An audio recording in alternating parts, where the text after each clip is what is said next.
Hi, my name is Marit and welcome to my April wrap-up.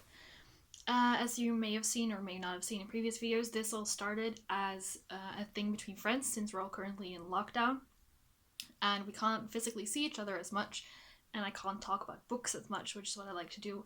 I figured I'd make them some videos and YouTube is the easiest way to share this, hence why this is here. This is all filmed on a phone, hence the phone quality camera and audio, so bear with me. These are the books that I read in April. I read 4 books this month, which is about what I used to do back in high school and then kind of not did anymore once I got to university because obviously there's a lot more work and I've started veering into books that took me longer to read. However, I did manage to read 4 books this month. The first book I read was The Sword of Destiny, which is the second book in the Witcher series. It's mainly just still short stories. The first 2 books in the Witcher series are short stories talking about Geralt. And then the real physical, the real actual broader story starts with Blood of Elves, which is the 3rd book. I read the second book. I read the first book a couple months back. I think around Christmas. Yeah, I really enjoyed this. There's quite a lot of humor in it. The stories are short and easy to get through, and the world is not very hard to understand. Even though it is quite high fantasy in the sense that it's a completely new world with its own magic system and everything, but it's not that hard to understand and there's not that much world building in this.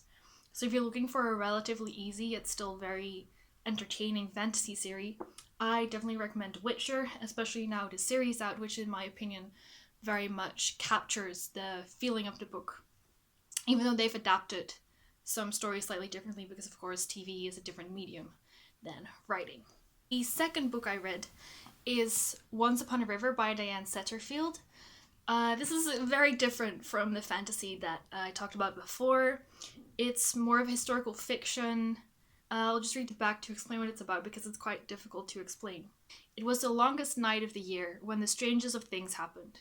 In an ancient inn on the Thames, the regulars are entertaining themselves by telling stories when the door bursts open and in steps an injured stranger. In his arms is the drowned corpse of a child.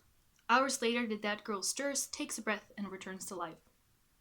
Is it a miracle? Is it magic? And who does the little girl belong to? So essentially, this little girl shows up, magically starts breathing again, even though it's pretty sure she's dead before.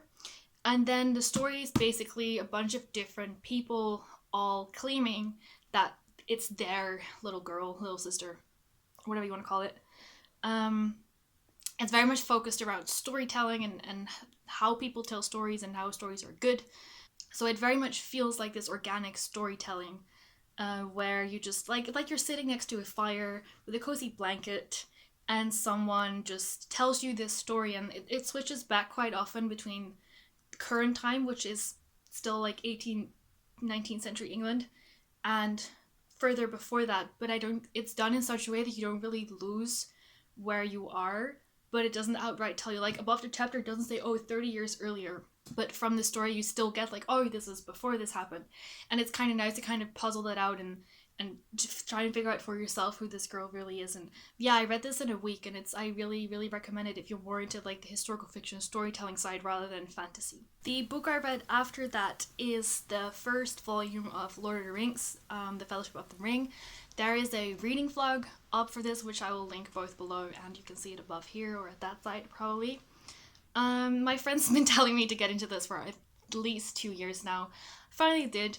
I've watched the movie many times, which I think in my case really helped with the world building because I'm not as much of a visual reader, so those very extensive world building parts are occasionally quite hard for me to read because I just can't see. It's just words for me.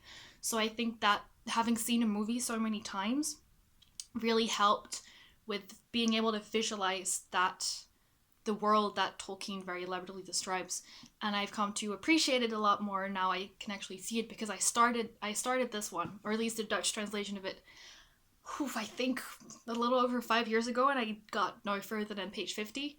So I was always a little hesitant to get back on it, but now I ordered the English box set because I still think that where it's possible, it's really important to read things in their own language, because it's always different in the language that the author intended it in compared to a translation.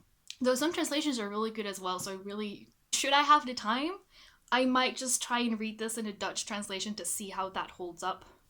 But I feel like I would prefer the English over the Dutch. But yeah, if you want to see my thoughts while reading the book, there's a book vlog of that. Lastly, I read Call Me by Your Name. There's also a book vlog about this. I am even now. It's been like a week since I finished it. Even now, I'm still not sure how I feel about it. It's different from all the 3 other books that I read this month. I did finish it in 4 days. However, I don't think I fully understood it, as you can also see me talk about in the reading vlog that I'll also link. It feels very wholesome at the same time, but then there's stuff in there I'm kind of like, I don't necessarily need to read that. So yeah, I definitely feel like it's one of those books that, you know, in like about 10 years when I've had more life experience, I want to get back to and see if I still feel the same, or whether I'd understand more of the feelings described in it, or more of the general gist of the story.